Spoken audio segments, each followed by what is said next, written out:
तो दोस्तों सर की क्लासेस में आपका स्वागत है। यहाँ पे एक नया सीरीज आपके लिए जो है चालू किया जा रहा है।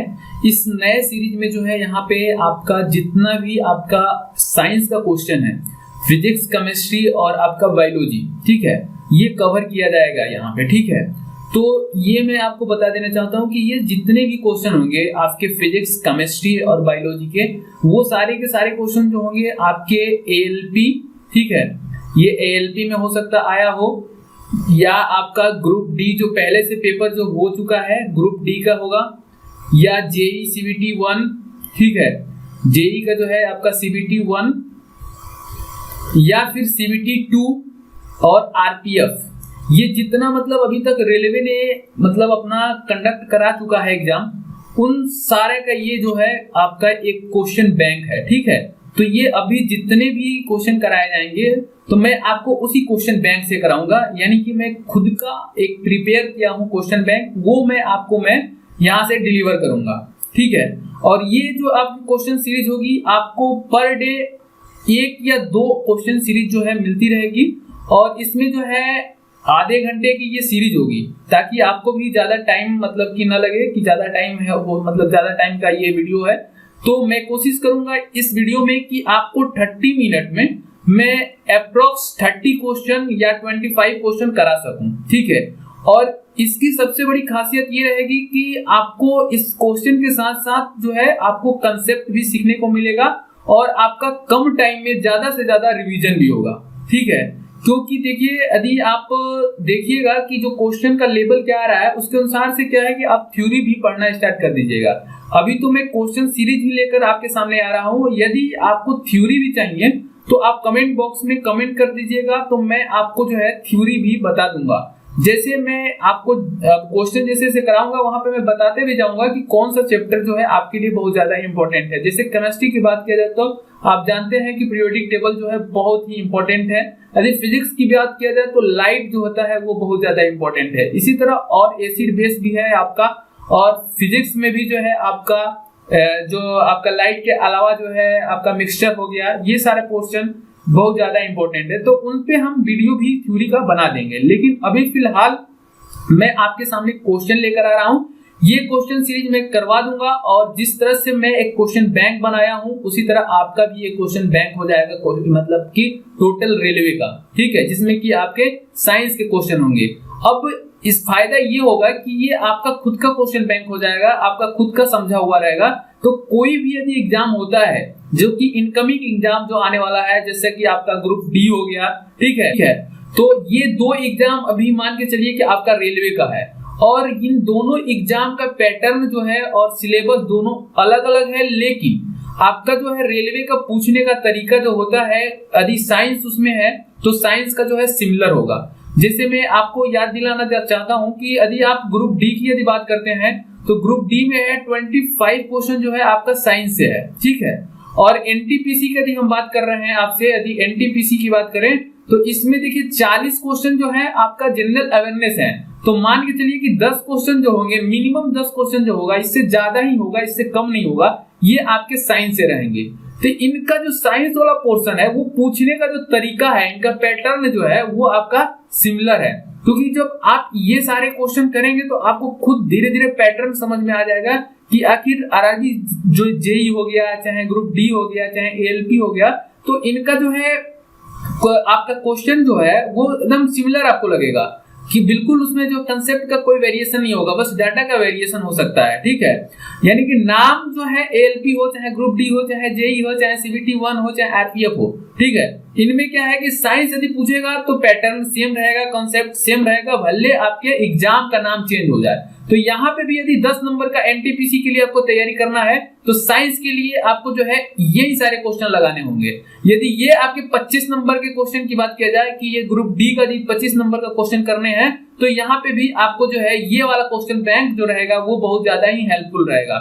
तो ये आपका जो क्वेश्चन बैंक आपका खुद का होगा, तो आप कभी भी आप रिवीजन कर सकते हैं। और मैं आपको उम्मीद दिलाना चाहता हूं कि यदि आप सही ढंग से इसका रिवीजन करते रहे समय टू समय, और मैं जो आपको समझा रहा हूं साथ में थ्योरी में मैं बताते जाऊंगा, यदि आप इतना करते हैं तो मान के चलिए कि इसमें जो है आप मिनिमम 21 तक ला सकते हैं, और इसमें जो है 10 भी ला सकते हैं और 10 से ये ज्यादा भी नंबर का हो सकता है, ठीक है, क्योंकि जो आपका रेलवे का साइंस पे जो फोकस होता है वो ज्यादा होता है, ठीक है।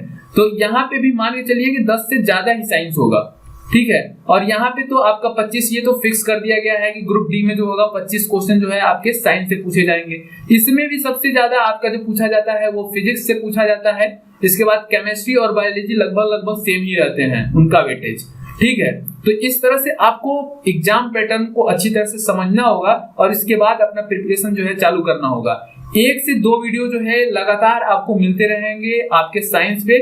और यदि बात किया जाए कि आपका जो है ज्योग्राफी और आपका ये लाइफ साइंस जो है वो भी स्टार्ट हो जाएगा चैनल पे। वो हमारे सर जो है बहुत जल्द ही आपके सामने जो है स्टार्ट करने वाले हैं। लाइफ साइंस पूरा डिटेल में चालू किया जाएगा लाइफ साइंस को, और वहां पे भी जितने भी क्वेश्चन आए हुए हैं एग्जाम में वो आपको पूरे अच्छी तरह से कराएंगे, ठीक है।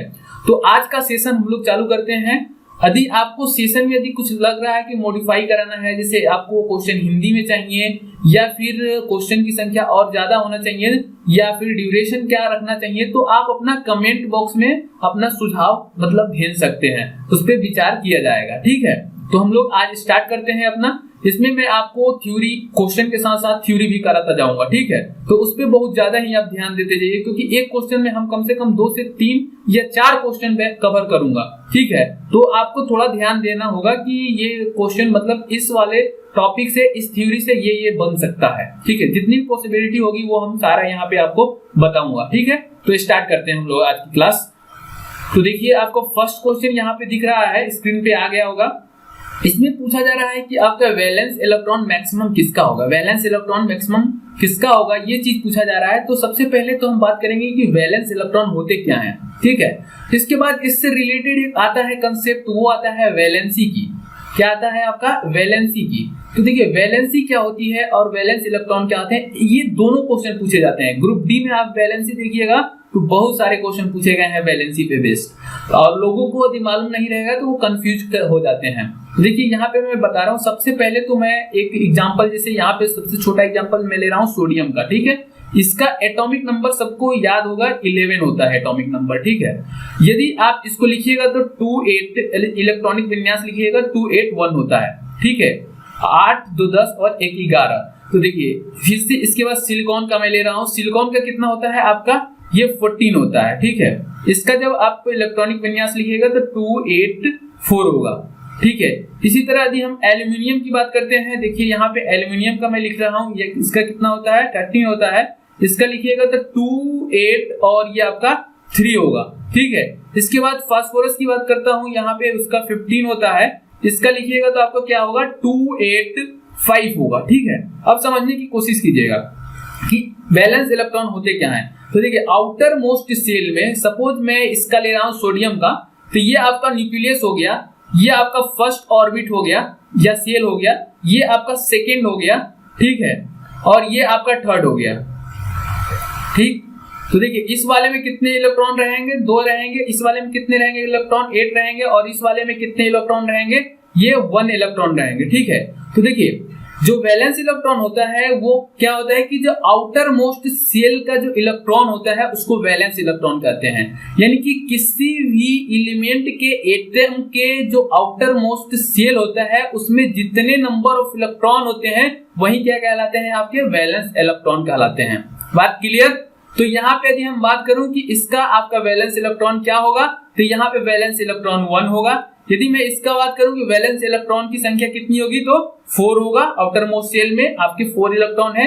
इसी तरह आउटर मोस्ट सेल में यहाँ पे 3 इलेक्ट्रॉन है और यहाँ पे आउटर मोस्ट सेल में आपके 5 इलेक्ट्रॉन है। तो यहाँ पे सबसे ज्यादा पूछा जा रहा है कि किसका होगा वैलेंस इलेक्ट्रॉन, तो राइट आंसर क्या हो जाएगा आपका, यहाँ पे फास्फोरस हो जाएगा, यानी कि राइट आंसर ए हो जाएगा।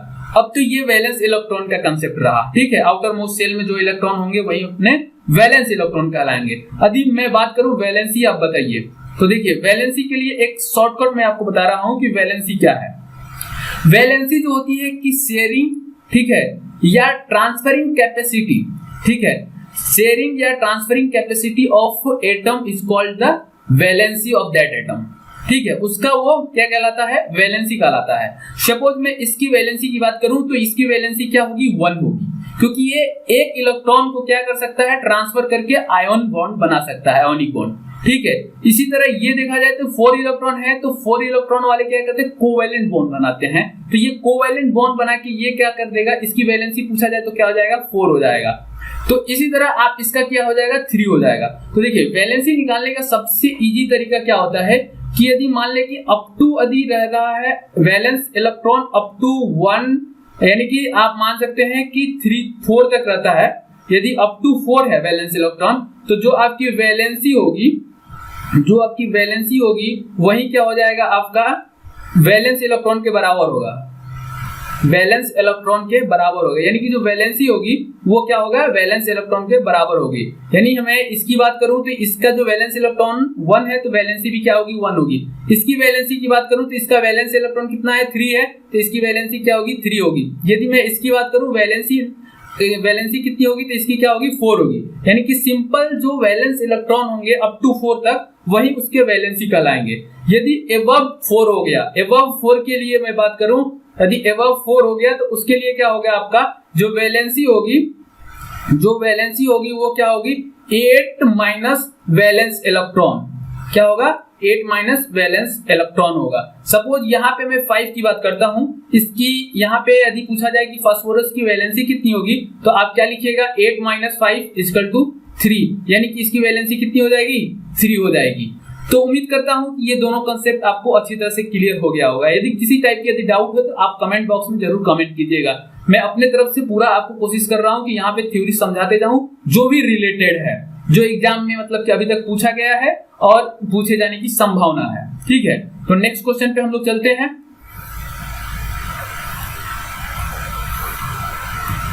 तो देखिए नेक्स्ट क्वेश्चन, इसको भी अच्छी तरह से समझने की कोशिश कीजिएगा, ये भी बहुत अच्छा क्वेश्चन है। यहाँ पे बोला जा रहा है कि 10 क्रिस्ट है और आपका 10 ट्रॉफ है। ठीक है, इन 0.1 सेकेंड एक सोर्स जो है वो क्या कर रहा है कि 10 क्रिस्ट और 10 आपका ट्रॉप जो है ये 0.1 सेकेंड में प्रोड्यूस कर रहा है। तो उसका आप उस वेव का जो है फ्रीक्वेंसी आपको बताना है कि फ्रीक्वेंसी क्या होगा। इस क्वेश्चन को जो नहीं समझा रहेगा वो गलत करके आ जाएगा या फिर उसको छोड़ के आ जाएगा। देखिए इस क्वेश्चन के कंसेप्ट को समझने की कोशिश कीजिएगा आप। ये आप देख रहे हैं, ये आपका जो है साउंड वेव है। ठीक है, ये क्या है, आपका साउंड वेव है। ठीक है, ये इधर भी जाएगा, मैं पॉजिटिव के लिए हूं। ये आप जानते हैं कि इस वाले मैक्सिमम पोर्शन को इसको क्या बोलते हैं, हम लोग क्रिस्ट बोलते हैं। ठीक है, और आपका जो ये जो इसका मिनिमम पोर्शन होता है उसको हम लोग क्या बोलते हैं, उसको ट्रॉप बोलते हैं। ठीक है, अब देखिए आपको कि एक साइकिल ये यहां से यहां तक पूरा करते हैं, यानी एक साइकिल ये पूरा हुआ यहां से यहां तक, ये आपका क्या कहलाया, एक साइकिल कहलाया। ठीक है, ये क्या कहलाता है, एक साइकिल कहलाता है। इसके बाद नेक्स्ट साइकिल इसी तरह आगे बढ़ती जाएगी। तो एक साइकिल में आप देखिए कि कितना और आपका क्रिस्ट और ट्रफ आ रहा है। तो आप देखिएगा कि एक बार जो है आपका क्रिस्ट आ रहा है और एक बार जो है आपका ट्रफ आ रहा है। इसी तरह यदि 10 बार हुआ है तो यानी कि 10 बार क्रिस्ट आया होगा और 10 बार ट्रफ आया होगा। यानी कि जब आप ध्यान से सुनिए, एक साइकिल में जब एक बार आपका ट्रफ और एक बार क्रिस्ट आ रहा है तो 10 साइकिल में कितना आएगा, 10 बार आएगा। यानी कि यहाँ पे टोटल साइकिल की बात किया जाए तो 10 साइकिल पूरा हुआ होगा। इसी तरह से 10 साइकिल जो है ये पूरा किया गया है, तो अब जाके ये 10 क्रिस्ट और 10 ट्रॉफ आएगा। क्योंकि एक साइकिल में एक क्रिस्ट एक ट्रॉफ आ रहा है तो 10 साइकिल में 10 क्रिस्ट और 10 ट्रॉफ आएगा। Concept clear. ठीक है, तो अब देखिए 10 साइकिल जो है आपका, 10 साइकिल पूरा करने में जो टाइम लग रहा है वो कितना लग रहा है, 0.1 सेकेंड लग रहा है। अब तो मैथ हो गया आपका। तो एक साइकिल को यदि कंप्लीट किया जाए तो कितना टाइम लगेगा, तो एक साइकिल को कंप्लीट करने में आपको जो टाइम लगेगा 0.1 सेकेंड अपॉन में 10 सेकेंड। तो इसको आप चेंज कीजिएगा तो क्या हो जाएगा, 1 अपॉन में 100 सेकेंड। ये क्या हो गया, 1 साइकिल को पूरा करने में जो टाइम लगता है उसको हम लोग क्या कहते हैं, 1 टाइम पीरियड, मतलब उसका उस वेव का टाइम पीरियड बोलते हैं। तो ये हमको क्या मिल गया, टाइम पीरियड मिल गया। ठीक है, टी। अब जानते हैं फ्रीक्वेंसी इक्वल टू क्या होता है, 1/t होता है। तो यहाँ पे यदि हम फ्रीक्वेंसी आपका टाइम है यदि रखेंगे 1/100 रखेंगे तो ये 100 कहाँ चला जाएगा, ऊपर चला जाएगा और ये आपका क्या हो जाएगा, ये आपका फ्रीक्वेंसी हो जाएगा। तो राइट आंसर इसका क्या हो जाएगा आपका, तो ये आपका 100 हर्ट्ज हो जाएगा। तो उम्मीद करता हूं कि ये आपको कंसेप्ट समझ में आया होगा। नेक्स्ट क्वेश्चन की बात करते हैं। देखिए यहाँ पे बोला जा रहा है कि जो आपका सबसे ज्यादा ह्यूमन बॉडी में अबंडेंट एलिमेंट होता है वो कौन सा होता है। देखिए 4 जो होते हैं वो मेन एलिमेंट होते हैं आपके बॉडी में, ठीक है। ये एक तो आपका होता है जैसे कि ये 4 एलिमेंट, ऑक्सीजन होता है, कार्बन होता है, हाइड्रोजन एंड नाइट्रोजन होता है। लेकिन सबसे ज्यादा बाई मास देखा जाए तो वो होता है आपका एलिमेंट कौन होता है, ऑक्सीजन होता है, ठीक है। तो ये चीज आपको मालूम भी होगी और आप कॉमन सेंस से भी इसको मार सकते हैं, इस क्वेश्चन में कुछ ज्यादा नहीं है, ठीक है। इसके बाद तो राइट आंसर इसका क्या हो जाएगा, आपका बी हो जाएगा। नेक्स्ट क्वेश्चन की हम बात करते हैं आपसे। देखिए यहाँ पे जो है आपसे बोला जा रहा है कोवैलेंट बॉन्ड, ठीक है। तो देखिए कोवैलेंट बॉन्ड के बारे में पूछा जा रहा है, तो मैं कोवैलेंट से रिलेटेड कुछ मैं आपको बता देना चाहता हूँ। देखिए कोवैलेंट बॉन्ड क्या होता है कि आपका शेयरिंग ऑफ इलेक्ट्रॉन होता है। जैसे कि आपका सिलिकॉन हो गया, ठीक है, जर्मेनियम हो गया, कार्बन हो गया, तो ये आपके ग्रुप नंबर 4 में आते हैं, ठीक है, क्योंकि इनका आउटर मोस्ट शेल में 4 इलेक्ट्रॉन होते हैं, ठीक है।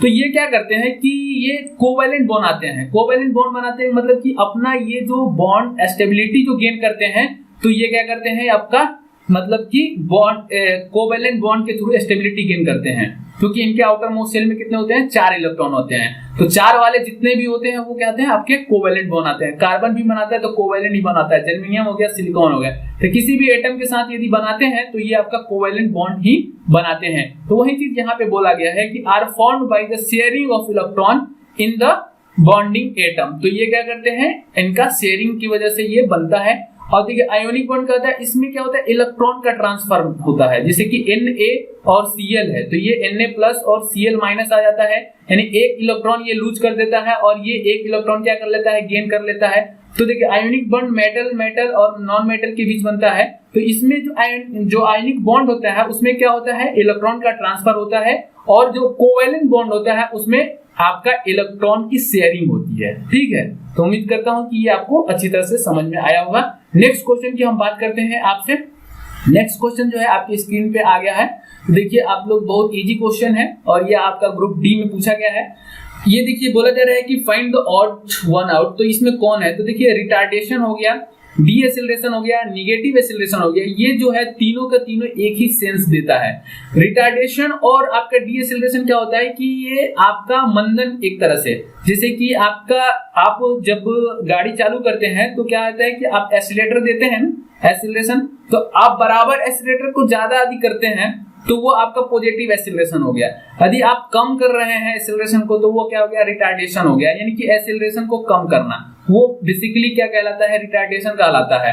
यानी कि एसिलरेशन जो हो रहा है, यानी कि वेलोसिटी में जो चेंज हो रहा है टाइम इंटरवल में, तो वो यदि पॉजिटिव होता है, सपोज ये मैं आपको यहाँ पे लिख दे रहा हूँ, acceleration is equal to dv/dt, ये आपका मैथमेटिकल आपका अप्रोच होता है। यदि ये टाइम के साथ इंक्रीज हो रहा है, ठीक है, तो इसको बोलते हैं हम लोग पॉजिटिव एसिलरेशन।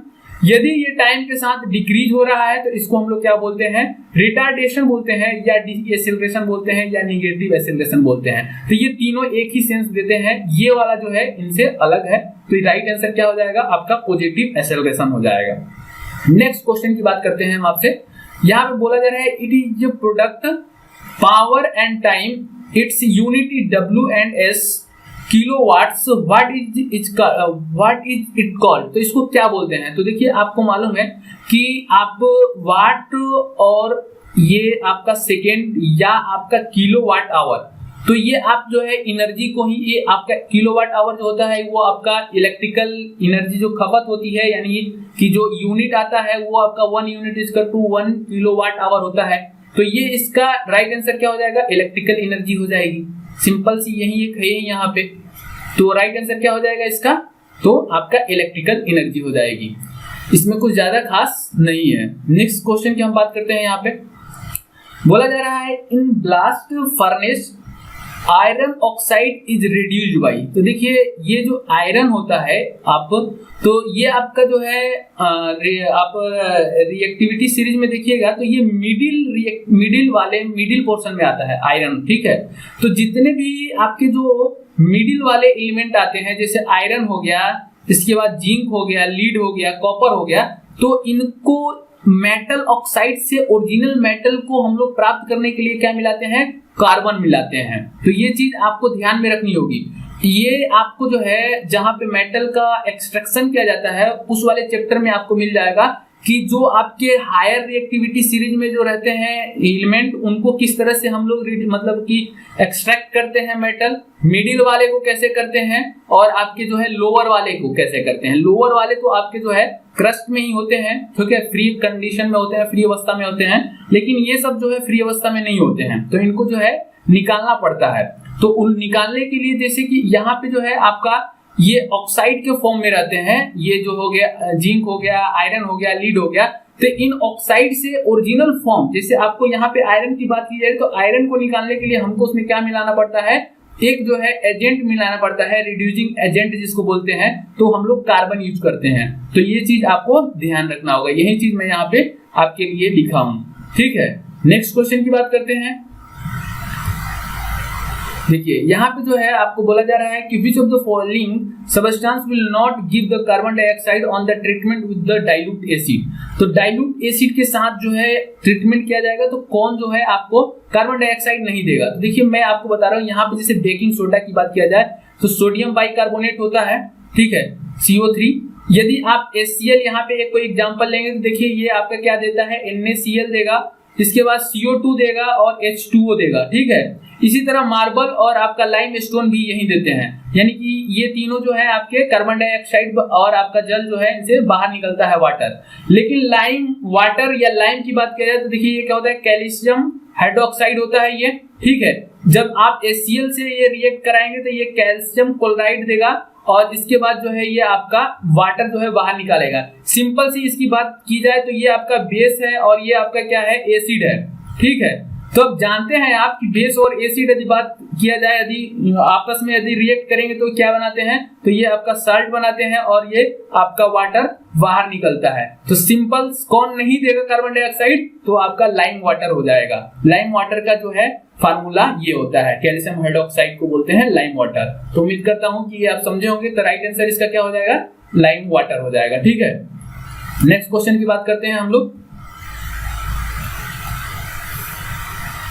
तो देखिए नेक्स्ट क्वेश्चन, यहाँ पे जो है आपसे केमिस्ट्री का क्वेश्चन पूछा गया है कि जो आपका रुदरफोर्ड है alpha particles scattering experiment resulted into the discovery of. तो आखिर जो आपका रदरफोर्ड या रुदरफोर्ड कई लोग बोलते हैं, तो वो उनका जो एक्सपेरिमेंट था बेसिकली किस चीज का डिस्कवरी किया था, तो उनका देखिए प्रोटॉन तो पहले भी हो चुका था, न्यूक्लियस की खोज जो किया गया था वो किसके मतलब एक्सपेरिमेंट के थ्रू किया गया था, तो वो रदरफोर्ड के एक्सपेरिमेंट के थ्रू किया गया था। इसके लिए मैं आपको एक थ्योरी यहाँ पे बता रहा हूँ, जो कि थ्योरी आप याद रखिएगा। इस थ्योरी से मतलब कई टाइप के क्वेश्चन बन सकते हैं। देखिए यहाँ पे आप देखिए रदरफोर्ड का ये एक्सपेरिमेंट है। तो बेसिकली क्या है कि ये आप देख रहे हैं एक गोल्ड एटम है, बहुत मतलब गोल्ड एलिमेंट है, उसके अंदर बहुत सारे ये एटम है, वो गोल्ड एलिमेंट के ही सारे एटम हैं। यहाँ पे अल्फा पार्टिकल जो कि आपका पॉजिटिव इन नेचर होता है, इसको जो है इनके थ्रू जो है पास कराया जा रहा है। तो इसमें आपको तीन चीज देखने को मिल रहा है कि कुछ जो अल्फा पार्टिकल है डायरेक्ट जो है आपके ये इनके जो एटम है उनसे बाहर निकल जा रहे हैं, जैसे ये हो गया आपका, ये हो गया। कुछ पार्टिकल्स जो कुछ आपके अल्फा पार्टिकल्स हैं जो कि ये क्या हो रहे हैं कि आपका रिफ्लेक्ट हो जा रहे हैं, जैसे ये देखिए यहाँ पे रिफ्लेक्ट हो जा रहे हैं कुछ डायरेक्शन पे। कुछ जो हो रहे हैं कि आपका 180 डिग्री, जैसे ये वाला। तीन चीज इसमें ऑब्जर्व कीजिए, एक तो डायरेक्ट पास हो जा रहा है ये वाला, एक जो है आपका थोड़ा सा रिफ्लेक्ट हो रहा है, और तीसरा जो है यहाँ पे देख रहे हैं आपकी 180 डिग्री का आउट ऑफ फेज हो जा रहा है, ठीक है। तो ये सारे एक्सपेरिमेंट तीनों के तीनों जितने भी रिजल्ट आ रहे हैं वो क्या बताते हैं, पहला तो ये बताता है कि एटम के अंदर बहुत सारे स्पेस हैं, मतलब खाली जगह है, जिसकी वजह से अल्फा पार्टिकल जो है आपका क्या है सीधे बाहर निकल चुकी। इसके बाद यदि बात करते हैं ये वाला जो कि आपका रिफ्लेक्ट हो जा रहा है किसी एक स्मॉल एंगल पे, ये आपको ये बताता है कि इसके अंदर, ठीक है, कोई ना कहीं एक पॉजिटिव चार्ज है जो जिसकी वजह से हमारा अल्फा पार्टिकल क्या हो गया, ये रिफ्लेक्ट बैक हो गया। तीसरा ये बताता है यहाँ पे कहीं ना कहीं सेंटर में जो है आपका क्या है, एक पॉजिटिव चार्ज है, ठीक है, स्मॉल अमाउंट में, जो कि मतलब कि ये पॉजिटिव आपके पार्टिकल्स अल्फा के साथ ये रिफ्लेक्ट कर दे रहा है 180 डिग्री। तो इस तरह से इसका जो नाम दिया गया ये पॉजिटिव चार्ज, जहां पे कि पूरा आपका एटम का मास ही मतलब कि निहित रहता है, तो उसको हम लोग क्या बोलते हैं, न्यूक्लियस बोलते हैं। तो इस एक्सपेरिमेंट से जो सबसे बड़ा मतलब कि खोज हुआ वो हुआ था न्यूक्लियस का, ठीक है, ये किसने किया था? तो ये आपके रदरफोर्ड ने किए हुए थे। तो ये उम्मीद करता हूं कि आपको समझ में आ गया होगा। नेक्स्ट क्वेश्चन की हम बात करते हैं। देखिए मैं क्वेश्चन आपको थोड़ा सा स्पीड में इसलिए करा रहा हूं क्योंकि ज्यादा से ज्यादा जो है क्वेश्चन आप लोग यहाँ पे कर सकें, ठीक है। और मैं थ्योरी भी जो है आपको जो है यहाँ पे बताने की कोशिश कर रहा हूँ, जितना भी हो सके शॉर्ट में ही बताने की कोशिश कर रहा हूँ। यदि आपको चाहिए ज्यादा थ्योरी तो आप बता दीजिएगा, उस पर मैं थ्योरी पे मैं को मतलब कि एक लेक्चर 2 लेक्चर या जितना भी लेक्चर यदि आपको चाहेगा वो मैं बना दूंगा। लेकिन ये क्वेश्चन है इसलिए मैं सोच रहा हूँ कि आपको थोड़ा कंसेप्ट भी देता जाऊँ ताकि बहुत सारे क्वेश्चन आपका एक साथ में कवर होता जाए, ठीक है। अब नेक्स्ट क्वेश्चन की मैं बात कर रहा हूँ आपसे। यहाँ पे ये जो क्वेश्चन पूछा जा रहा है, इसमें पूछा जा रहा है कि first member of alkyne homologous series. सबसे पहले मैं बात बताता हूँ कि होमोलोगस सीरीज क्या होता है। होमोलोगस सीरीज वो सीरीज होता है जिसमें कि एक सेम यूनिट का अंतर आता है। जैसे कि मैं आपको समझाने के लिए एक बात करता हूँ, एल्केन, ठीक है, ये क्या है आपका एल्केन हो गया। इसके मैं बात करता हूँ एल्कीन, ठीक है, एल्कीन की बात करता हूँ। और एक होता है एल्काइन जो कि यहाँ पे पूछा गया है आपसे, ठीक है, एल्केन, एल्कीन, एल्काइन। इसका जो फार्मूला होता है, नॉर्मल फार्मूला, वो क्या होता है? CnH2n+2 होता है। इसका यदि बात करते हैं CnH2n+2 होता है। और इसका यदि बात करें तो क्या होगा आपका CnH2n, ये आपका कैंसिल हो जाएगा तो ये क्या हो जाएगा आपका 2 हो जाएगा, ठीक है। तो ये आपका जो है ये बेसिक मतलब कि ये फार्मूला होता है एल्केन, एल्कीन, एल्काइन का। इसी के अनुसार आप कार्बन का नंबर ये बताता है कि आप कितना रखिएगा तो क्या बनेगा। जो एल्कीन का फर्स्ट सीरीज चालू होता है वो आपका CH4, अधिक C यानी कि 1 लीजिएगा तो यहाँ पे 1 n की वैल्यू 1 होगी तो यहाँ पे 1 रखिएगा तो कितना हो जाएगा यहाँ पे? तो यहाँ पे 2 हो जाएगा और 2 ये है तो कितना हो जाएगा? 4 हो जाएगा। तो इसका जो स्टार्टिंग हो गया या CH4 यानी मेथेन हो गया।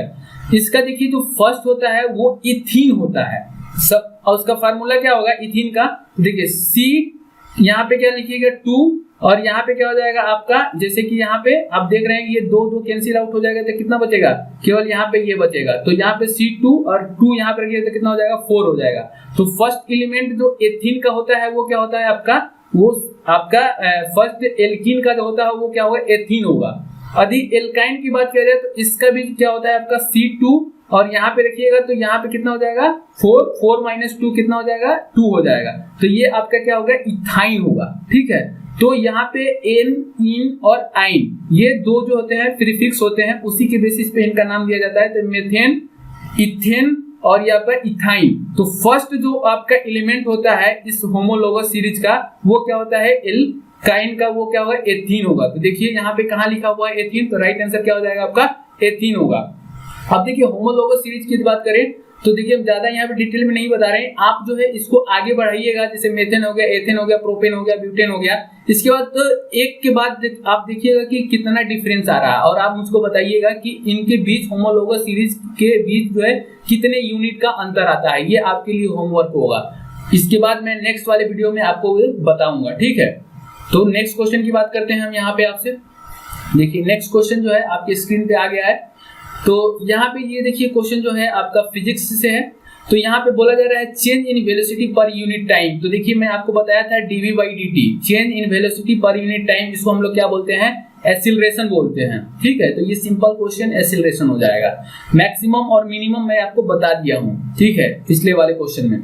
इसके बाद देखिए यहाँ पे क्या बोला जा रहा है, which of the following example illustrate the Newton's first law of motion. देखिए फर्स्ट लॉ ऑफ मोशन क्या कहता है?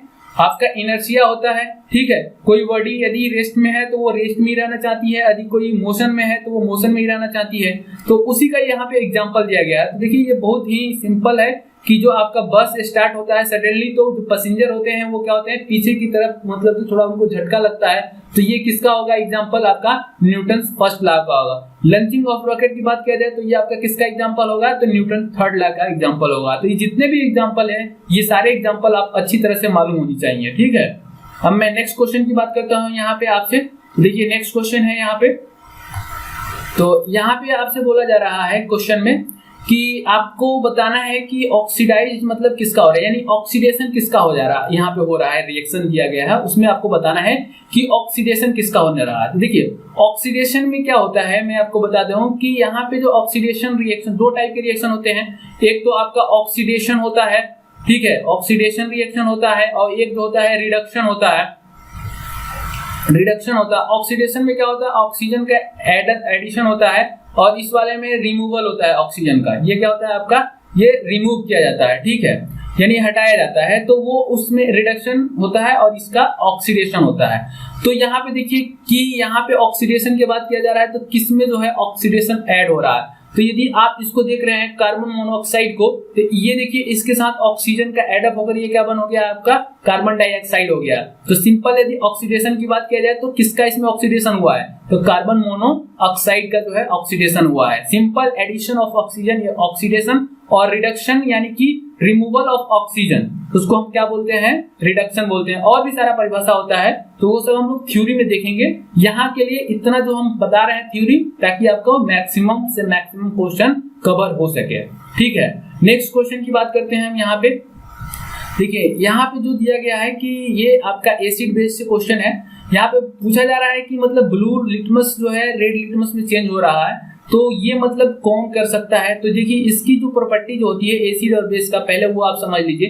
एसिड जो होता है टेस्ट में क्या होता है आपका सावर होता है, और ये ब्लू लिटमस को क्या करता है, रेड लिटमस में चेंज करता है। यदि बेस की बात किया जाए तो ये बिटर इन टेस्ट होता है, और ये कलर जो होता है लिटमस को, वो रेड लिटमस को किसमें चेंज करता है, ब्लू में करता है, ठीक है। तो ये तो आपके बेसिक हो गए। ये आपके कुछ ये भी पूछे जाते हैं जो आपके नेचुरल इंडिकेटर होते हैं, जो एसिड और बेस को बताते हैं, तो उसके भी एग्जांपल पूछे जाते हैं। जैसे यहाँ पे भी देखिए आपका जो लीचेन, आपका जो ये लिटमस है जो कि लीचेन से निकाला जाता है, तो ये भी आपका एक नेचुरल आपका ये सोर्स है बताने का, मतलब कि इंडिकेटर है आपका एसिड और बेस बताने के लिए। उसी तरह आपका टर्मरिक भी है, ये भी आपका एक अनदर जो है इंडिकेटर है, नेचुरल इंडिकेटर। तो ये दोनों जो है आपके क्या है, नेचुरल इंडिकेटर है। तो इसका भी एग्जांपल आपको याद रखना होगा।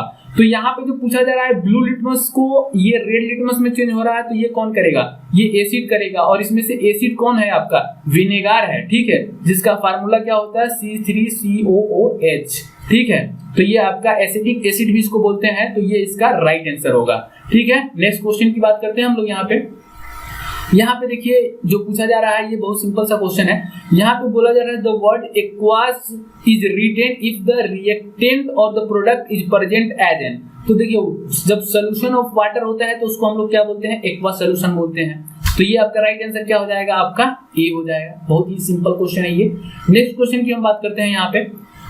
यहाँ पे देखिए बोला जा रहा है मतलब जो प्लास्टर ऑफ पेरिस होता है जब सेटिंग होती है उसकी, तो उस समय क्या होता है, तो देखिए हीट तो निकलता ही निकलता है, साथ में उसका मास जो होता है वो क्या होता है आपका इंक्रीज हो जाता है। तो हीट और मास दोनों जो होते हैं आपके क्या होते हैं, एक्सपांड करते हैं, ठीक है। प्लास्टर ऑफ पेरिस देखिए कैसे बनता है कि जो आपका कैल्शियम सल्फेट होता है यानी कि CaSO4 2H2O, ये आपका क्या होता है, जिप्सम होता है। जब आप इसको हीटअप करते हैं तो क्या हो जाता है, ये प्लास्टर ऑफ पेरिस में चेंज हो जाता है आपका, ये हाफ H2O हो जाता है। और इसके बाद जब ये सेटिंग होता है तो क्या होता है कि मास का एक्सपांड होता है और हीट इससे बाहर निकलती है। तो ये इसकी प्रॉपर्टी होती है जो कि आपको ध्यान में रखना होगा, ठीक है। अब नेक्स्ट क्वेश्चन की हम बात करते हैं आपसे। देखिए नेक्स्ट क्वेश्चन यहाँ पे क्या है कि नंबर ऑफ एटम और मॉलिक्यूल्स और ion present in the 1 mole of the substance is called. तो देखिए ये सिंपल जो है आपका, आप जानते हैं कि जो आपका 1 मोल होता है, तो 1 मोल क्या होता है आपका, 1 मोल जो होता है वो क्या होता है कि 6.022 इंटू 10 के पावर 23, ठीक है। ये आपके इतने एटम होते हैं या पार्टिकल्स बोलिए इसको, या आप इसको पार्टिकल्स या आयन बोलिए, ये इतने जो है नंबर ऑफ एटम पार्टिकल्स और आयन होते हैं। तो ये जो है आपको इसको क्या बोलते हैं हम लोग, इसको एवोगाड्रो नंबर बोला जाता है। क्या बोला जाता है, एवोगाड्रो नंबर बोला जाता है। तो उम्मीद करता हूं कि ये आपको समझ में आया होगा। अब नेक्स्ट क्वेश्चन की हम बात करते हैं यहाँ पे आपसे, ठीक है। तो देखिए ये वाला क्वेश्चन जो है आपसे पूछा जा रहा है, तो सबसे पहले आप ये समझने की कोशिश कीजिए कि हेट्रोजीनियस और आपका होमोजीनियस क्या होता है। तो देखिए हेट्रोजीनियस क्या होता है मिक्सचर, वो मैं आपको बता रहा हूँ कि इसमें क्या होता है कि जैसे आप एग्जांपल समझने की कोशिश कीजिए कि आपका जैसे वाटर हो गया और आपका ये वाटर हो गया और आपका जो शुगर हो गया, इनका जो मिक्सचर होता है, ठीक है, ये होमोजीनियस कहलाता है। होमोजीनियस कहने का मतलब कि इसकी जो आपके जो सोल्यूट हैं, जो इसमें घुले हुए हैं सोल्यूशन में, सॉल्वेंट में, तो उनके पार्टिकल को आप जो है आंख से, नंगे आंख से नहीं देख सकते हैं, ठीक है, बहुत छोटे छोटे पार्टिकल होते हैं। लेकिन ऐसे जैसे कि आपका वो हो गया साल्ट हो गया, और साल्ट में जो है आप शुगर मिला दीजिए, साल्ट और शुगर का जो है एक मिक्सचर बनाइए, तो इनके पार्टिकल क्या होंगे, आप इसको अच्छी तरह से अपने आंख से देख सकते हैं। तो ये आपका हेट्रोजीनियस हो गया। तो हेट्रोजीनियस में क्या होता है कि जो आपके सॉल्वेंट के पार्टिकल होते हैं वो क्या होते हैं, बहुत ही मतलब कि उतना छोटे छोटे नहीं होते हैं जितना कि आपके होमोजीनियस के पार्टिकल होते हैं। तो इस तरह से हेट्रोजीनियस और होमोजीनियस में आपका डिफरेंस है, आपके जो है पार्टिकल के आधार पे किया जाता है ये। तो यहाँ पे जो है होमोजीनियस आप समझ सकते हैं कि होमोजीनियस में क्या होगा कि जो आपके पार्टिकल्स होते हैं, ठीक है, वो क्या होते हैं, बहुत ही छोटे छोटे होते हैं जिसको आप जो है अपने खुले आंख से नहीं देख सकते हैं।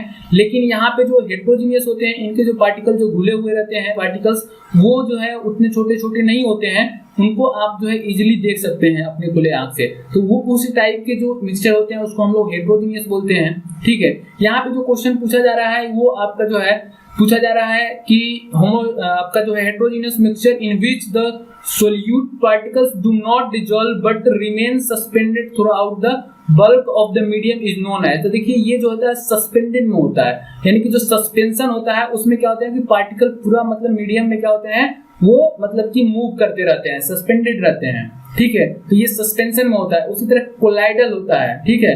इसके बाद सोल्यूशन होता है। तो ये सारा चीज थ्योरी का पार्ट है, तो मैं आपको यहाँ पे अभी थोड़ा ही बता रहा हूँ, ठीक है। थ्योरी में आपको मैं पूरा कवर कराऊंगा, इसमें थोड़ा थोड़ा का बस अंतर होता है।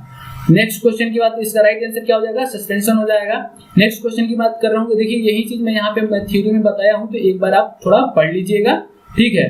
इसके बाद मैं आपको नेक्स्ट क्वेश्चन करा रहा हूँ, ये उसकी प्रॉपर्टी है, सस्पेंशन की प्रॉपर्टी क्या होती है, आप एक बार इसको रीड कर लीजिएगा।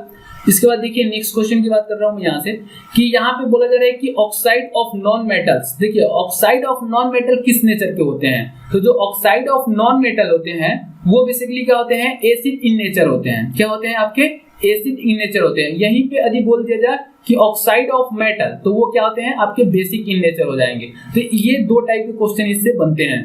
कभी कभी आपका ऑक्साइड ऑफ मेटल भी पूछ सकता है जो कि बेसिक इन नेचर होते हैं, और यदि ऑक्साइड ऑफ नॉन मेटल पूछा जाए तो वो क्या होगा, एसिडिक इन नेचर होगा। तो इसका राइट आंसर क्या हो जाएगा आपका, एसिडिक होगा, ठीक है। तो ये दो क्वेश्चन बहुत ही पूछे जाते हैं और बहुत ही इंपॉर्टेंट है, तो इसको जो है आप जो है ध्यान में रखिएगा, ठीक है।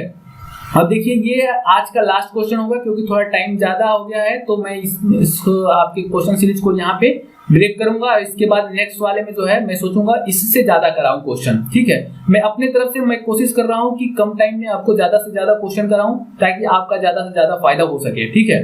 तो यहाँ पे देखिए, यहाँ पे बोला जा रहा है कि करंट है जो कि 0.5 मिली एम्पियर है, मिली एम्पियर नहीं है। और फिलामेंट जो है यहाँ पे जो दिया गया है कि मतलब 10 मिनट के लिए वहां पे फिलामेंट के थ्रू पास हो रहा है, तो इलेक्ट्रिक चार्ज जो है कितना फ्लो होगा इस समय में 10 मिनट में। तो देखिए सबसे पहले मैं बात कर रहा हूँ कि आप देखिएगा I इक्वल टू क्या होता है आपका, तो Q/T होता है, ठीक है। ये चार्ज है आपका, तो यहाँ पे Q चार्ज पूछा गया है, तो आपको क्या करना होगा, यहाँ पे I को यहाँ से T से मल्टीप्लाई करना होगा। तो यहाँ पे I कितना दिया है, 0.5 दिया है, टाइम कितना दिया है, 10 मिनट दिया है। 10 मिनट को आपको किस में चेंज करना होगा, सेकेंड में। ये टाइम जो होता है कितना होता है, सेकेंड में होता है। सेकेंड यानी कि आपका 1 मिनट इक्वल टू 60 सेकेंड, तो ये आपका चेंज हो जाएगा। इसको आप मल्टीप्लाई कर लीजिएगा तो क्या हो जाएगा आपका 300 आपका कूलम हो जाएगा। तो ये आपका राइट आंसर हो जाएगा। तो देखिए मैं अपने तरफ से मतलब की कोशिश किया हूँ कि ज्यादा से ज्यादा आपको कंटेंट दे सकूं कम टाइम में। और थ्योरी के लिए जहां तक रहा, तो आप अपना जो है जो आप मतलब अनुभव होगा वो बताइएगा, उसके अनुसार मैं मतलब की थ्योरी का भी क्लास चालू कर दूंगा। और ये क्वेश्चन सीरीज जो है लगातार आपकी चलती रहेगी, तो आप अपना टाइम निकाल के इस क्वेश्चन सीरीज को देखते रहिए ताकि आपका भी एक क्वेश्चन बैंक तैयार हो जाए। जितने भी रेलवे अभी तक एग्जाम कराई हुई है, ताकि आपके पास भी एक क्वेश्चन सीरीज रहे और आप जो कभी भी जाए तो पूरे कॉन्फिडेंस के साथ जो है एग्जाम में अपीयर हो, ठीक है। तो उम्मीद करता हूं कि आपको ये समझ में आया होगा। यदि किसी भी टाइप का सुझाव यदि आप देना चाहते हैं तो आप कमेंट बॉक्स में जरूर दीजिएगा और उस पर विचार हम जरूर करेंगे। तो आज के लिए इतना ही। थैंक यू दोस्तों।